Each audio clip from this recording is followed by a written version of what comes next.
আমার বন্ধুর নাম রাজীব। 2007 সালে কলেজে পড়াকালীন প্রমি নামের এক মেয়ের সাথে তার একটা সম্পর্ক তৈরি হয়। প্রথমে কলেজের বন্ধু বান্ধবের মধ্যে ব্যাপারটা কেউ না জানলেও বছর খানেকের মধ্যে সেটা জানাজানি হয়ে যায়। সত্যি বলতে তারা দুজনকে অনেক ভালোবাসত। তবে ঝামেলা বেঁধে যায় 2012 সালের মাঝামাঝি একটা সময়ে। প্রমির মা আগে থেকেই রাজীবের সাথে সম্পর্কের ব্যাপারটা জানলেও প্রমির বাবা ব্যাপারটা জানতেন না। তিনি বিভিন্ন জায়গা থেকে মেয়ের জন্য বিয়ের সম্বন্ধ আসতে থাকায় একটা সময় তিনি মেয়ের বিয়ে দিতে রাজি হন। কিন্তু ব্যাপারটা প্রমি মেনে নিতে পারছিল না, তাই বাধ্য হয়ে তার মাকে দিয়ে বাবাকে সবটা জানায়। আর বন্ধু রাজীব তখন মাত্র অনার্স 3rd ইয়ারে, আর তার পরিবারের আর্থিক অবস্থাও খুব একটা ভালো ছিল না বললেই চলে। সবটা জানার পর প্রমির বাবা আমার বন্ধু রাজীবের সাথে মেয়ের বিয়ে দিতে নারাজ। তার স্ত্রী আগে থেকে সবটা জানার পরেও তাকে কিছু না জানানোয় তিনি বেশ ক্ষিপ্ত হয়ে যান এবং তার স্ত্রীর ওপর চাপ সৃষ্টি করতে থাকেন মেয়েকে বিয়েতে রাজি করানোর জন্য। তবে প্রমিকে কোনোভাবেই অন্য কোথাও বিয়ে করতে রাজি করানো সম্ভব হচ্ছিল না। তাই একটা সময় প্রমির মা আর কোনো রাস্তা না পেয়ে আত্মহত্যার কথা বলে প্রমিকে রাজি করান। মাকে সবাই ভালোবাসে। কোনো সন্তান কখনোই নিজের চোখের সামনে তার মাকে মৃত অবস্থায় দেখতে চাইবে না। তাই প্রমিও সেদিন তার মায়ের মুখের ওপর কিছুই বলতে পারেনি। ওই দিন বিকেলে প্রমি আমার বন্ধু রাজীবকে ফোন করে সবটা জানায় এবং সবকিছুর জন্য ক্ষমা চেয়ে নেয়। প্রমির কথাগুলো শুনে রাজীবের মাথায় যেন আকাশ ভেঙে পড়ে। সে নিজেকে স্বাভাবিক অবস্থায় ফিরিয়ে এনে অনেকবার প্রমিকে বোঝানোর চেষ্টা করেছে এবং পরিবারের সাথে কথা বলার ব্যাপারেও জানিয়ে। এভাবে আরো অনেক দিন কেটে যায়। প্রায় 7 মাস পর আমি মায়ের কাছ থেকে জানতে পারি প্রমি প্রেগন্যান্ট। এখন থেকে সে বাপের বাড়িতেই থাকবে।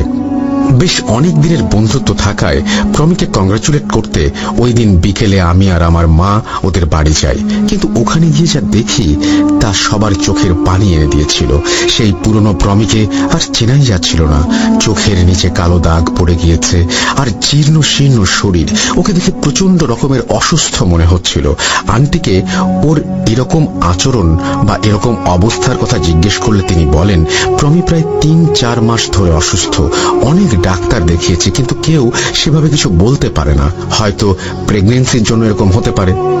কিন্তু সত্যি বলতে প্রমির অবস্থা নিজের চোখে বিশ্বাস করার মতো ছিল না। মনের গভীরে এক প্রকার দুঃখ নিয়ে আমরা সেদিন ওদের বাড়ি থেকে চলে আসি। এর ঠিক 3 দিন পর আমি আর আমার মা আবারও প্রমিদের বাসায় যাই। কিন্তু প্রমির অবস্থা দেখে এবার আরো বেশি চমকে উঠি। সবচেয়ে বেশি অবাক করা বিষয় হলো মাত্র 3 দিনে ওর ওজন প্রায় 2.5 কেজি কমে গিয়েছে। চোখের সামনে এমন দৃশ্য দেখে আমার মনে একটু সন্দেহ জাগতে থাকে। তাই প্রমির মাকে একজন ভালো হুজুর দেখাতে বলি। আমার কথা মতো আন্টি ওই দিন রাতেই মসজিদের ইমামকে ডেকে নিয়ে আসেন, কিন্তু সেই ইমাম সেভাবে কিছু জানাতে পারেননি। এর পরের দিন সকালে ঘটে এক অদ্ভুত ঘটনা। দীর্ঘ 7 মাস পর রাজীব বাড়ি ফিরে আসে। খবরটা এলাকায় ছড়িয়ে গেলে অনেক মানুষ রাজীবকে দেখার জন্য ওর বাড়িতে ভিড় করে। সে সময় এলাকার মানুষের মুখে শুধু একটাই প্রশ্ন, এতদিন কোথায় ছিল? তবে রাজীব এই প্রশ্নের উত্তর কাউকে দেয়নি। প্রাণের বন্ধুকে এতদিন পর দেখার জন্য আমি ছটফট করছিলাম। তাই দেরি না করে ওই দিন সকালেই আমি ওদের বাড়ি চলে যাই। ওখানে গিয়ে অনেকক্ষণ কথা হয়, কিন্তু ও এতদিন কোথায় ছিল বা কি করছিল সেটার উত্তর আমাকে ও বলছিল না। যাই হোক, ওই দিনের পর থেকে প্রায় প্রতিদিনই আমি রাজীবের সাথে দেখা করতে যেতাম। এমনই একদিন কথায় কথায় রাজীবকে আমি প্রমির প্রেগন্যান্সি আর অসুস্থতার ব্যাপারটা জানাই। ভেবেছিলাম কথাটা শুনে ও খুব কষ্ট পাবে, কিন্তু মুহূর্তে হওয়ার কারণে সেখানে পৌঁছতে খুব একটা দেরি হয়নি। ওখানে পৌঁছে দেখলাম আশ্রমের চারপাশে সেই তান্ত্রিকের কিছু চেলা ঘুরে বেড়াচ্ছে। রাজীব আমাকে রেখেই দৌড়ে ওদের কাছে গিয়ে কিছু একটা বলে ফিরে আসে। ও বলে ওরা কিছুক্ষণ অপেক্ষা করতে বলেছে, ওনার সময় হলে ডেকে নেবেন। আমরা বাইরে দাঁড়িয়ে কিছুক্ষণ অপেক্ষার পর একজন এসে রাজীবকে ডেকে নিয়ে যায়। আমিও পেছন পেছন হাঁটতে শুরু করলে বাকি লোকগুলো আমাকে থামিয়ে দেয়। প্রায় আধ ঘন্টা অপেক্ষার পর রাজীব সেই তান্ত্রিকের ঘর থেকে বিষণ্ণ আর মলিন মুখে বেরিয়ে আসে। কাছে গিয়ে কারণটা জিজ্ঞেস করতেই ও বলল তান্ত্রিক সাহায্য করতে রাজি হয়নি। বাড়ি চল, সবটা বলছি। রাজীবকে নিয়ে বাড়ি ফেরার পর ও নিজে থেকেই একে একে আমাকে সবটা বলতে থাকে। সত্যি কথা বলতে ওর কথাগুলো শুনে আমি রীতিমতো চমকে উঠেছিলাম। ও বলল, 7 মাস আগে যখন শেষবারের মতো তোর সাথে দেখা করেছিলাম তখন মাথায় শুধু একটা চিন্তায় ঘুরপাক খাচ্ছিল, আর সেটা হলো প্রতিশোধ। আমি প্রমিকে নিজের ছাড়া অন্য কারো হতে দিতে পারি না। আমি নিজের সহ্যের সীমা হারিয়ে ফেলেছিলাম। তাই ওই দিন রাতেই আমি কাউকে কিছু না বলে বাড়ি থেকে বেরিয়ে পড়ি। প্রথমে ভেবেছিলাম নিজের হাতে ওর স্বামীকে শেষ করে দেব, কিন্তু কোথায় কিভাবে করব কিছুই মাথায় আসছিল না। আর ঠিক সেই মুহূর্তে রাস্তার মাঝে আমাকে ছটফট করতে দেখে একজন লোক আমার দিকে এগিয়ে আসেন। অবাক করা বিষয়, তিনি ধীরে ধীরে আমার সাথে কথা বলে আমাকে শান্ত করে দেন। যেখানে আমি আমার পরিবারের সবার উপর ক্ষিপ্ত ছিলাম, বন্ধুদের সাথে কথা বলতে ভালো লাগছিল না, সেখানে একজন অপরিচিত ব্যক্তির দু একটা কথায় আমি কেমন শান্ত হয়ে গেলাম। আমি কিছু না বলতেই তিনি বললেন, আমার মনে হচ্ছে তুমি অনেকটা মনের দুঃখে বাড়ি থেকে বেরিয়ে এসেছো। আমিও একদিন তোমার মতো বাড়ি ছেড়েছিলাম। জানি না কি তোমার দুঃখ, তবে আমার দুঃখের কথা তোমার সাথে শেয়ার করতে পারি। এই বলে তিনি নিজের দুঃখের কথাগুলো আমাকে বলতে শুরু করেন। ওনার কথা শেষ হলে একটা সময় আমিও নিজের ব্যাপারে সবটা বলতে থাকি, এমনকি প্রতিশোধের ব্যাপারেও বলে দেই। ঠিক তখনই তিনি আমার কাঁধে হাত রেখে বলেন, চিন্তা করো না বন্ধু, আমি তোমাকে সাহায্য করব। আমার পরিচিত একজন সাধক আছে, তিনি সব কিছু করতে পারেন। আশা করি তোমার মনের ইচ্ছেও পূরণ করে দেবেন। মনের ভেতর প্রতিশোধের আগুন জ্বলতে থাকায় আমি 7-5 না ভেবে ওনার সাথে চলে যাই। আর সেদিন মধ্যরাতেই সেই তান্ত্রিকের সাথে আমার প্রথম পরিচয় হয়। লম্বা জটা মাথা চুল, বিশাল দড়ি, পরনে টকটকে লাল রঙের কাপড়, সাথে কপালে সিঁদুর টিকা। আমি কাছে গিয়ে কিছু বলার আগেই তিনি নিজে থেকে একের পর এক আমাকে আমার সমস্যাগুলোই বলতে থাকেন। আমি অবাক হয়ে তার পায়ে পড়ে যাই আমাকে সাহায্য করার জন্য। তিনি আমাকে বলেন, তোকে আমি সাহায্য করতে পারি, তবে আমার কিছু জিনিসের প্রয়োজন। যেমন যার উপর তুই প্রতিশোধ নিতে চাস তার পরনের ব্যবহারকৃত কিছু জিনিস, জোড়া কবরের মাটি আর নদীর পানি প্রয়োজন। তুই নিজে যদি যোগ্য করে প্রতিশোধ নিস তাহলে সফল হবার সম্ভাবনা সবচেয়ে বেশি। তবে এখানেও একটি শর্ত আছে, যতদিন না কাজ শেষ হবে তুই কারো সাথে কোনো রকম যোগাযোগ করতে পারবি না। তান্ত্রিকের বলা সবকিছুই নিয়ে আসা আমার পক্ষে সম্ভব ছিল, আর সে সময় প্রতিশোধ ছাড়া অন্য কিছু আমি ভাবতে পারছিলাম না। তাই যজ্ঞের ব্যাপারে আমি রাজি হয়ে যাই। সেই রাতেই সব জিনিসপত্র জোগাড়ের জন্য আমি আবার বাড়িতে ফিরে আসি। আমার কাছে প্রমির উপহার দেয়া এবং ব্যবহার করা কয়েকটা জিনিস ছিল, আর সেগুলো নিয়েই আমি সরাসরি কবরস্থানে চলে যাই। ওখানে গিয়ে জোড়া কবর থেকে মাটি নিয়ে চলে যাই নদীর পাড়ে। এতক্ষণ কোনো সমস্যা না দেখা দিলেও নদীর পানি নিয়ে তান্ত্রিকের আশ্রমে ফিরে আসার সময় ঘটে এক অদ্ভুত ঘটনা। বারবার আমার মনে হচ্ছিল আমার পেছনে কেউ একজন আসছে, কিন্তু পেছনে তাকিয়ে কাউকেই দেখতে পাইনি। কিছু দূর এগোনোর পর আমার মনে হচ্ছিল আশপাশ থেকে নূপুরের শব্দ আসছে, কিন্তু এবারও কাউকে দেখতে পাইনি। আমি যখন আশ্রমের খুব কাছে, তখন আমার মনে হচ্ছিল আমার মা আর প্রমি দুজন একসাথে আমাকে পেছন থেকে ডাকছে। আমি প্রথমে প্রচন্ড রকমের অবাক হয়ে যাই, মা এখানে আসবে কি করে, আর প্রমি তখন ঢাকায় থাকে। ওরা দ্বিতীয়বার আমাকে ডাক দেওয়ার পর যেই না আমি পিছন ঘুরে তাকাবো, ঠিক তখনই সামনে থেকে একজন আমার মাথায় হাত রেখে পেছনে ঘুরতে বাধা দিল। আমি সামনের দিকে চোখ তুলে তাকাতেই দেখি এটা সেই লোকটা যিনি আমাকে তান্ত্রিকের সাথে পরিচয় করিয়েছেন। আমি তাকে দেখে এক প্রকার হকচকিয়ে গিয়েছিলাম, কারণ আমি যখন সামনে তাকিয়ে হাঁটছিলাম তখন পুরো রাস্তা ফাঁকা ছিল, চাঁদের আলোয় চারিদিক স্পষ্টভাবে দেখা যাচ্ছিল। তাহলে মাত্র কয়েক সেকেন্ডের ব্যবধানে ইনি কোথা থেকে এসে হাজির হলেন? আমি ওনাকে কিছু বলার আগেই তিনি বললেন, পেছনে তাকিও না, তোমার প্রতিশোধ চাই না? প্রতিশোধ? যদি সত্যি প্রতিশোধ নিতে চাও তাহলে পেছনে না তাকিয়ে সোজা আশ্রমে চলে যাও। প্রথমে আমার মা আর প্রমির কণ্ঠ শুনে মনটা ঠান্ডা হয়ে গিয়েছিল, কিন্তু প্রতিশোধের কথা মাথায় আসতেই আবারও সবটা কেমন গুলিয়ে গেল। আর আমাকে সামনে এগোতে বলে সেই লোকটা কোথায় যেন হারিয়ে গেল, কিন্তু স্পষ্ট শুনতে পাচ্ছিলাম হাওয়ায় ভেসে ভেসে ওনার কণ্ঠস্বর আমার কানে পৌঁছচ্ছে, সামনে এগিয়ে যাও, পেছনে তাকাবে না কিন্তু। সত্যি কথা বলতে তখন আমার মধ্যে একটা ঘোর কাজ করছিল। খুব খুব ক্লান্ত লাগছিল নিজেকে, তাই ওনার হুট করে গায়েব হয়ে যাওয়াটা আমার মাথায় আসেনি।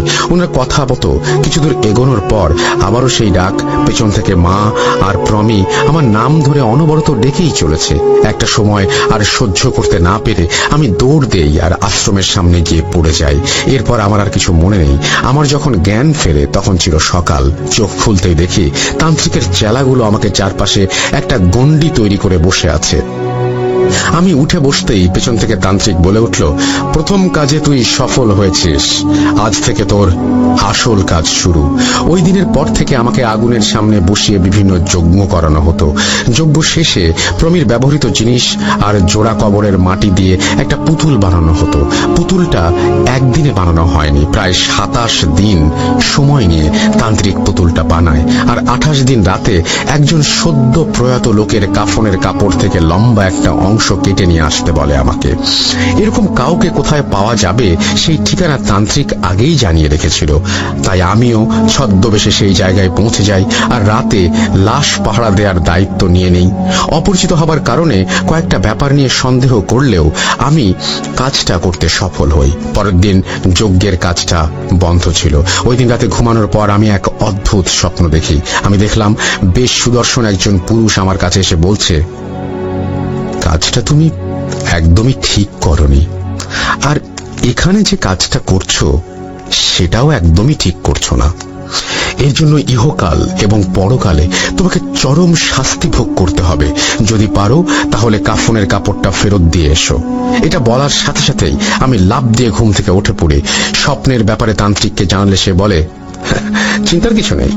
কিন্তু পরক্ষণেই তিনি নিজেই তাড়াহুড়া করতে থাকেন পুতুলের কাজ সম্পন্ন করার জন্য। তিনি একে একে সবাইকে উঠিয়ে মন্ত্র পড়তে বলেন আর সবার মাঝে একটা পেন্টাগন আঁকিয়ে আগুন জ্বালিয়ে পুতুলটাকে মাঝখানে রাখেন। এরপর তিনি সেই কাফনের কাপড়টা দিয়ে সেটাকে মন্ত্র পড়তে পড়তে ফুঁদতে থাকেন এবং দড়ির মতো ব্যবহার করে সেটাকে পুতুলের সাথে বেঁধে দেন।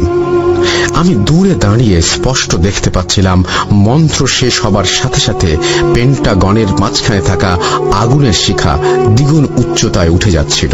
কিছুক্ষণ পর তান্ত্রিক আমাকে কাছে ডেকে বলেন, পুতুলের কাজ সম্পূর্ণ হয়েছে, খুব দ্রুতই তোর প্রতিশোধের কাজটাও সম্পূর্ণ হয়ে যাবে।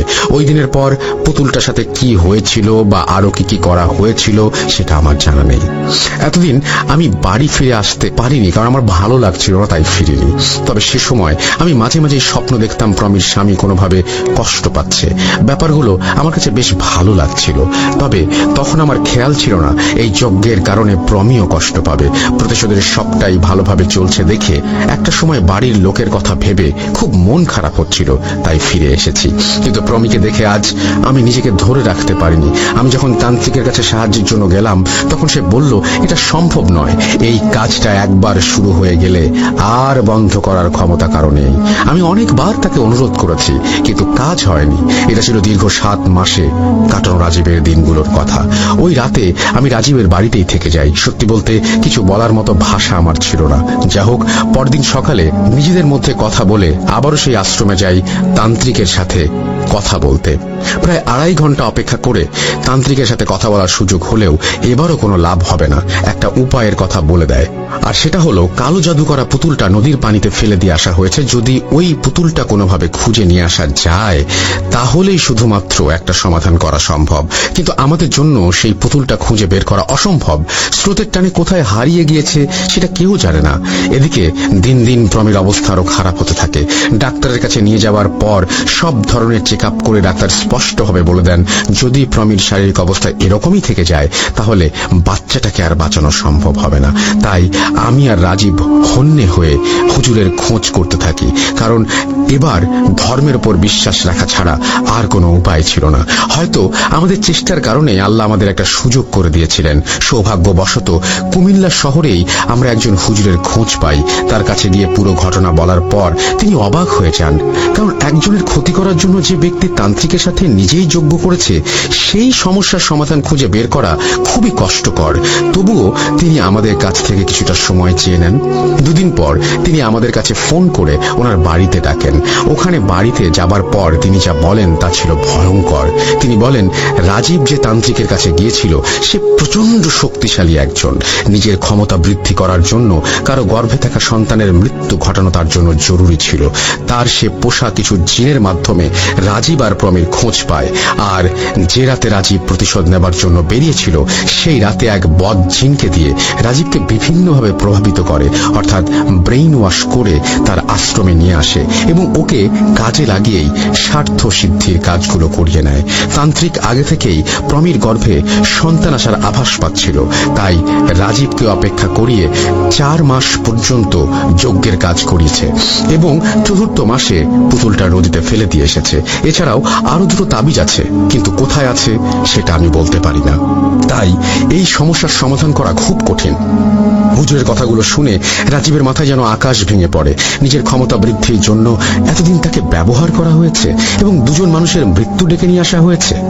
ও নিজের ওপর খুব অনুতপ্ত ছিল সে সময়। এরপর আমি হুজুরকে অনেক রকম অনুরোধ করতে থাকি কোনো একটা রাস্তা বের করে দেবার জন্য। তিনি একটা রাস্তার কথা জানালেও সেটার কোনো নিশ্চয়তা ছিল না। তিনি মূলত কাঁটা দিয়ে কাঁটা তোলার কথা ভাবছিলেন, অর্থাৎ তিনি ব্ল্যাক ম্যাজিক দিয়ে ব্ল্যাক ম্যাজিক কাটাতে চাচ্ছিলেন। 2 দিন পর পূর্ণিমার রাত থাকার কারণে তিনি আমাদের দুজনকে প্রমির ব্যবহৃত জিনিস, জোড়া কবরের 1 মুঠো মাটি আর ওই নদীর পানি নিয়ে আসতে বলেন। হুজুরের কথা মতো 2 দিন পর পূর্ণিমার রাতে আমরা এলাকার কবরস্থানে যাই জোড়া কবরের মাঝখান থেকে মাটি নিয়ে আসার জন্য। ওখানে গিয়ে মাটি নেওয়া পর্যন্ত কোনো সমস্যা না হলেও মূল সমস্যা শুরু হয় কবরস্থান থেকে বেরিয়ে আসার সময়। কবরস্থান থেকে বেরিয়ে আসার সময় গেটের পাশে একটা বিশাল পুকুর আছে। হঠাৎই মনে হলো পুকুরে কেউ যেন ঝাঁপ দিল, কিন্তু আমাদের আশেপাশে তো কেউ ছিল না। পেছনে ঘুরে তাকানোর আগ মুহূর্তে মনে হলো কেউ যেন আমাদের কাঁধে হাত রেখে একটা নিঃশ্বাস ছাড়লো, খুব ঠান্ডা একটা বাতাসের মতো। আমি পেছনে তাকানোর আগেই রাজীব পেছনে তাকিয়ে শক খেয়ে গিয়েছিল। আমি ওর মুখের দিকে তাকিয়েই দেখি ওর পুরো মুখ লাল হয়ে আছে, ঘাম ঝরছে, সাথে চোখগুলো বড় বড় করে কিছু একটার দিকে প্রচন্ড ভয় আর আতঙ্ক নিয়ে তাকিয়ে আছে। আমি পেছনে ফিরে তাকানোর পর যা দেখলাম তা বর্ণনাতীত। আমি তাকিয়ে দেখি প্রায় 9 থেকে 10 ফুট লম্বা একটা কালো ছায়া আমার পেছনে দাঁড়িয়ে আছে। ওটা দেখতে একদম মানুষের আকৃতির হলেও কোনো অঙ্গ প্রত্যঙ্গ স্পষ্টভাবে দৃশ্যমান ছিল না। ওই জিনিসটাকে দেখার পর আমাদের দুজনেরই নড়াচড়া বন্ধ হয়ে গিয়েছিল। আমরা কিছু বলার শক্তিও পাচ্ছিলাম না। ঠিক এই সময় অবয়বটা আমাদের দিকে এগিয়ে এসে বলল, যত চেষ্টাই করিস না কেন কোনো লাভ হবে না, তান্ত্রিক কখনোই তোদের সফল হতে দেবে না। এরপর ওই অবয়বটা আমার দিকে মাথাটা ঘুরিয়ে এসে বলল, শুধু শুধু নিজের জীবনটা শেষ করে দিতে চাইছিস? যার সমস্যা তাকেই মেটাতে দে, তুই তো বাইরের লোক, জীবন বাঁচাতে চাইলে এখান থেকে সরে যা।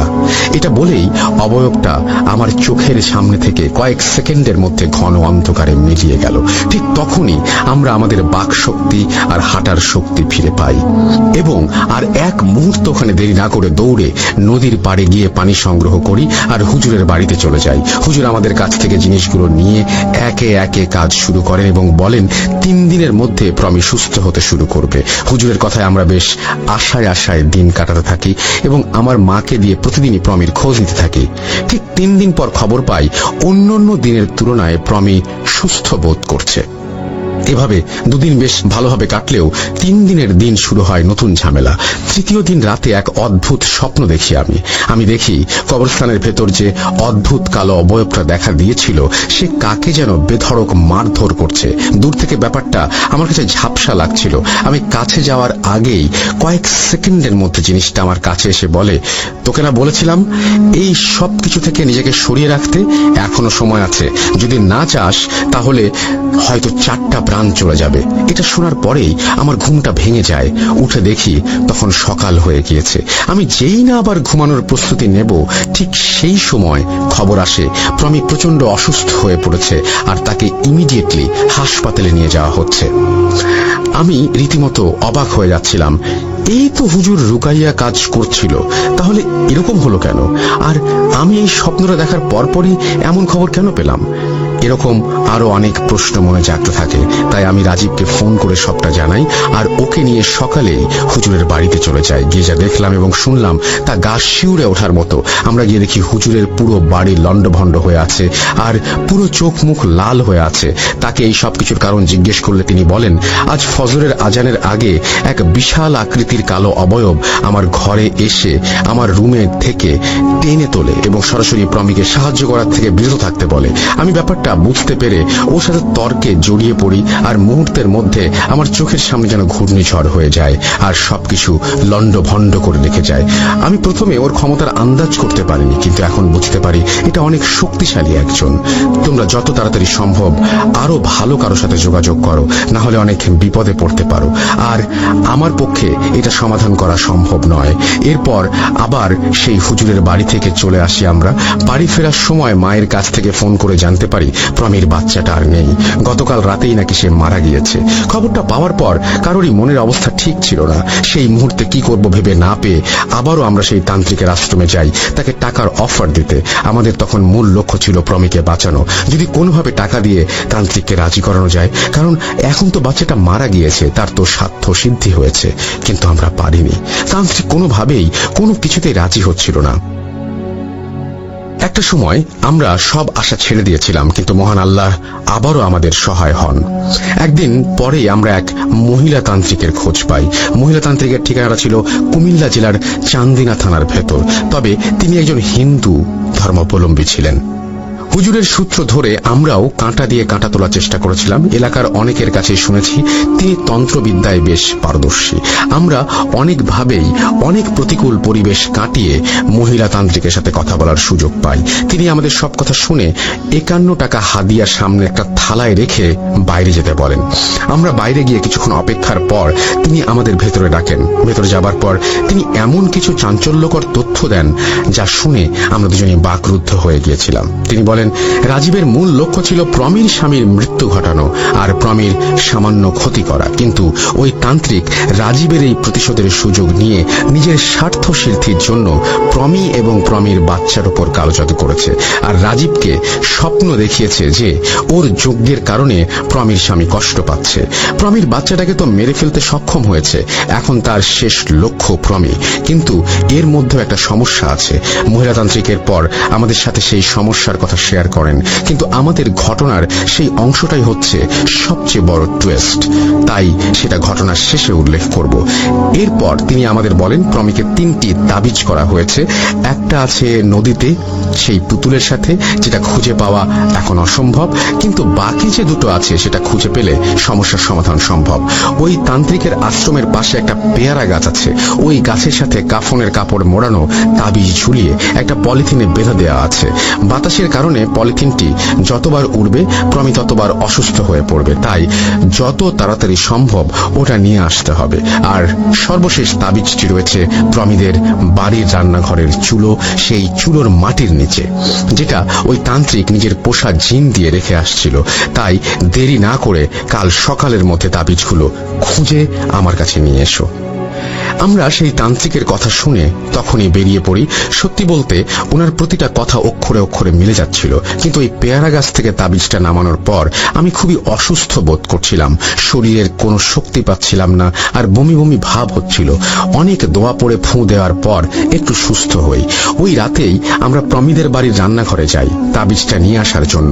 রান্নাঘরটা একটু দূরে হবার কারণে ধরা পড়ার সম্ভাবনা ছিল না, কিন্তু চুলোর ভেতর থেকে ছাই সরিয়ে মাটি খুঁড়ে যেই না তাবিজটা বের করতে যাব, ঠিক তখনই মনে হলো রান্নাঘরের বাইরে যেন তুফান উঠে গেছে। এখনই সবকিছু লন্ডভন্ড হয়ে যাবে। কিন্তু অবিশ্বাস্য হলেও সত্যি, বাতাসের কোনো ছোঁয়া আমাদের শরীরে তখন লাগছিল না। তাই আমরা ভয় না পেয়ে তাবিজটা তুলে ওখান থেকে দৌড় দেই। ওই দিন রাতে ঘুমানোর পর আবারও একটা স্বপ্ন দেখি, যেখানে ওই কালো অবয়বটা আবারও আমাদেরকে হত্যার হুমকি দেয় আর বেশ ভালোভাবেই শাসিয়ে যায়। কিন্তু ভুলের মাসুল তো গুনতেই হবে আর প্রমিকেও বাঁচাতে হবে। তাই সকালে সকালেই আমরা সেই মহিলা তান্ত্রিকের কাছে যাই আর তাবিজগুলো দিয়ে আসি। তাবিজগুলো হাতে পাওয়ার পরেই তিনি কাজ শুরু করেন।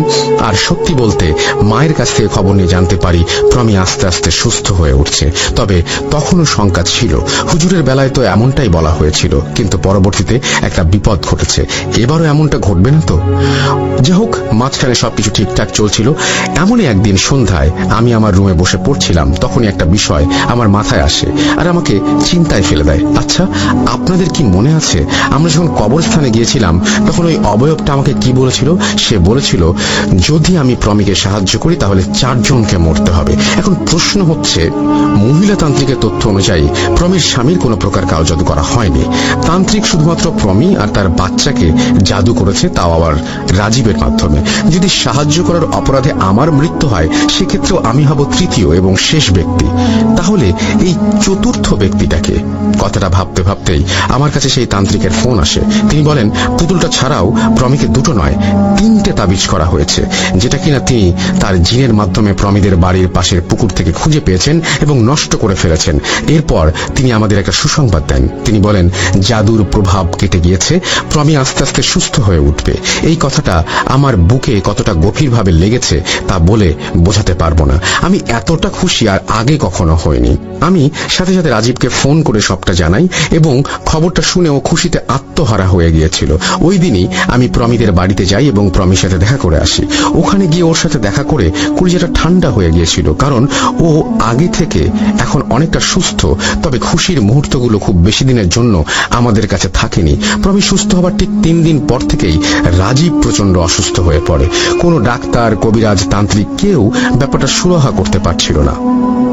ঘটনা চলাকালীন এক রাতে আমার স্বপ্নে ওই তান্ত্রিক দেখা দেয়। সে প্রচন্ড রাগান্বিত কণ্ঠে বলতে থাকে, এক বন্ধুকে তো বাঁচিয়ে নিলি, আর এক বন্ধুকে কিভাবে বাঁচাবি? রাজীবকে তো মরতেই হবে, আর তোকেও আমি ছাড়বো না, কখনো না। স্বপ্নটা দেখে ঘুম ভেঙে যেতেই দেখি ফজরের আজান দিচ্ছে। স্বপ্ন দেখার পর সারাটা দিন বেশ ভালোভাবে কাটলেও ওইটা আমার জীবনের সবচেয়ে বেদনার দিন হয়ে থাকবে। ওই দিন বিকেলে খবর পাই আমার কলিজার বন্ধু রাজীব আর নেই, এই পৃথিবীতে নেই। খবরটা শুনে আমি জ্ঞান হারিয়ে ফেলি। বাড়ির লোকদের প্রাথমিক চিকিৎসার পর যখন আমার জ্ঞান ফেরে তখন আমি কোনো কিছু না ভেবে রাজীবের বাড়ির দিকে দৌড় দেই। ওখানে গিয়ে যা দেখি এবং ওর পরিবারের মানুষদের কাছ থেকে যা শুনি তা ছিল রোমহর্ষক। আমি দেখি পুলিশ বাড়ির বাইরে দাঁড়িয়ে আছে, কাউকে ভেতরে যেতে দিচ্ছে না, এমনকি আমাকেও না। পরে রাজীবের বাবার কথায় আমাকে ঢুকতে দেয়।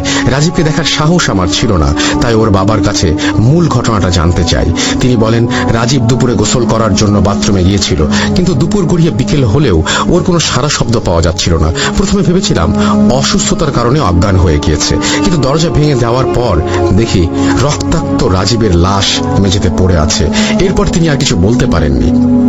আমি অনেকটা সাহস জুগিয়ে ভেতরে যাবার পর দেখি রাজীবকে একটা চাদর দিয়ে ঢেকে দেওয়া হয়েছে, মেঝেতে শুইয়ে রাখা।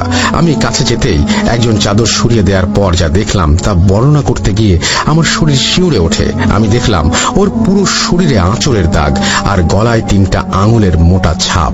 এটা কোনো মানুষের পক্ষে করা সম্ভব নয়। বন জঙ্গলে বাঘ বা ভাল্লুক গাছে আঁচড় কাটলেও যেমন মোটা আর গভীর দাগ দেখা যায়, রাজীবের শরীরেও ঠিক তেমনটাই ছিল। ওই দিন পুলিশ ওর লাশটা পোস্টমর্টেমের জন্য নিয়ে যেতে চাইলেও ওর বাবা নিয়ে যেতে দেয়নি। এরপর একে একে ওর গোসল, জানাজা আর দাফন সম্পন্ন হয়। ঘটনার পর 1 সপ্তাহ আমি কারোর সাথে কথা বলতে পারিনি। রাজীবের শোকে আমি যেন পাথর হয়ে গিয়েছিলাম। ঠিক এমনই এক রাতে ঘুমানোর পর আমি স্বপ্নে দেখি রাজীব আমার কাছে এসেছে। সে বলছে, বন্ধু, মেয়েটিকে বাঁচাতে সাহায্য করার জন্য তোকে অসংখ্য ধন্যবাদ। ওকে কালো জাদু করার অপরাধে দুনিয়াতে যেমন শাস্তি পেয়েছি তেমনি এখনো পাচ্ছি। আর হ্যাঁ, তোর মনে একটা প্রশ্ন ছিল, সেই প্রশ্নের উত্তর দিতেই আমি এসেছি। তোর ভাবা সেই চতুর্থ ব্যক্তি আর কেউ নয়, ওটা আমি নিজেই। কিন্তু ঘটনা চক্রে আমি দ্বিতীয় এবং শেষ ব্যক্তি। ওই তান্ত্রিক শুধু প্রমি আর ওর সন্তানকেই নয়, ওদের মৃত্যু ঘটিয়ে ক্ষমতা লাভের পর আমাকেও মারতে চেয়েছিল।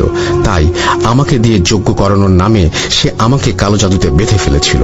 আর সেদিন বাথরুমে যাবার পর ওই কালো অবয়বটাই আমার এই অবস্থা করেছে। তুই ভালো থাকিস আর সবার খেয়াল রাখিস। ওরা কখনো তোর ক্ষতি করতে পারবে না, কারণ আমার সাথে সাথে সব জাদুর প্রভাব কেটে গিয়েছে। এটাই ছিল রাজীবের সাথে আমার শেষ দেখা এবং শেষ কথা। এই স্বপ্ন দেখে আমি নিজের চোখের পানি ধরে রাখতে পারিনি। কয়েকদিন পর আমি প্রমিদের বাড়িতে গিয়ে প্রমিকে শুরু থেকে শেষ পর্যন্ত সম্পূর্ণ ঘটনা খুলে বলি। ঘটনা শুনে অবাক হওয়া বা ইমোশনাল হওয়াই স্বাভাবিক। প্রমিও বেশ ইমোশনাল হয়ে পড়েছিল, কিন্তু তখনই রাজীবকে ক্ষমা করে আল্লাহর কাছে ওর জন্য দোয়া চেয়ে নেয়। রাজীব মারা যাবার 1 বছর পরেই আমি সৌদি আরব চলে আসি। তো এই ছিল বোরহান আহমেদ ভাইয়ের ঘটনা, এবং এটা একটা রোমহর্ষক ঘটনা। আশা করি ঘটনাটি আপনাদের ভালো লেগেছে। আমার মতে কালো জাদুর প্রভাব বা দুষ্টতান্ত্রিকের বিশ্বাস করলে তার ফল কি হতে পারে সেটা আলাদাভাবে বুঝিয়ে বলার প্রয়োজন নেই। আজ এ পর্যন্ত। আপনাদের সকলের প্রতি শ্রদ্ধা ও ভালোবাসা। সবাই ভালো থাকবেন, সুস্থ থাকবেন এবং মোস্ট ইম্পর্টেন্টলি ভূত.com-এর সাথে থাকবেন। আসসালামু আলাইকুম এই বলে রোমান তার লেখা শেষ করেছেন। থ্যাংক ইউ রাসেল ভাইয়া, আপনাকে অসংখ্য ধন্যবাদ আমাকে আপনার স্টুডিওতে কথা বলতে দেওয়ার জন্য, বা আমার সাথে ঘটে যাওয়া সেই ভয়ঙ্কর গল্পটি আপনার অডিয়েন্সদের সাথে শেয়ার করতে দেওয়ার জন্য। আমি চলে যাব সম্পূর্ণ ঘটনায়। তার আগে বলবো, যারা ভূত এফএম বা অর্থাৎ আজ রাসেল ভাইয়াকে ভালোবাসেন তাদেরকে বলবো সবাই আজ রাসেল ভাইয়ের এই চ্যানেলটিকে সাবস্ক্রাইব করবেন। কেননা আজ রাসেল ভাই প্রতিদিন এখন নতুন নতুন যারা ঘটনা পাঠাতে চায় ভয়েস মেইলে, তাদেরকে অনেক সুযোগ দিচ্ছে যে তাদের সাথে ঘটে যাওয়া গল্পগুলো তার অডিয়েন্স শুনতে পারুক, এটার একটা সুযোগ দিয়েছে। তাই আপনারাও যদি ভয়ঙ্কর ইমেইল এপিসোড পাঠাতে চান তাহলে অবশ্যই আজ রাসেল ভাইয়ের সাথে যোগাযোগ করুন। যাই হোক, আমরা চলে যাব গল্পতে। একটা ভয়ঙ্কর গল্প রয়েছে আপনাদের জন্য, আমার গ্রামের পুরনো বাড়ি সম্পর্কে ঘটনা। তো ঘটনাটি শুরু করতে গেলে ঘটনাটি এমন হবে যে রুদ্র কলিকাতা থেকে এসেছে গ্রামের পুরনো বাড়িতে। তার দাদুর রেখে যাওয়া ঘড়ি বাড়িটা একদম নির্জন, পাশের কোনো ঘর নেই, শুধু বাঁশবাগান, ঝোপঝাড় আর সাপখোপের রাজত্ব। গল্পের শুরুতেই রুদ্রের দিদিমা বলে, তৃতীয় ঘরটা খালি রাখিস, ওটা কারু থাকার জায়গা নয়। রুদ্র হেসে দিয়ে উড়িয়ে দেয়, এই 2025 সালেও ভূত নিয়ে ভয় পাওয়া, এটা কি কোনো হাস্যকর বিষয় নয়? চলুন তারপরে কি হলো। রাত যখন একটা, রুদ্র বাড়ির 3 নম্বর ঘরে ঢুকে দেখে ঘরটা অদ্ভুত। সব ঘরে ঝুল জমে আছে মাকড়সার জাল, কিন্তু এই ঘর এত পরিষ্কার যেন কেউ প্রতিদিন ঝাড়ু দেয়। তবু সে ঘুমাতে যায় নিজের ঘরে। রাতে জানালার পাশে কারো যেন ছায়া দেখতে পায় সে। ভেবেছিল গাছের ছায়া, কিন্তু গাছ তো অন্যদিকে। আচ্ছা, পরের দিন সকালে কি হলো জানেন? ঘরে একটা 15 আয়না পাওয়া যায়।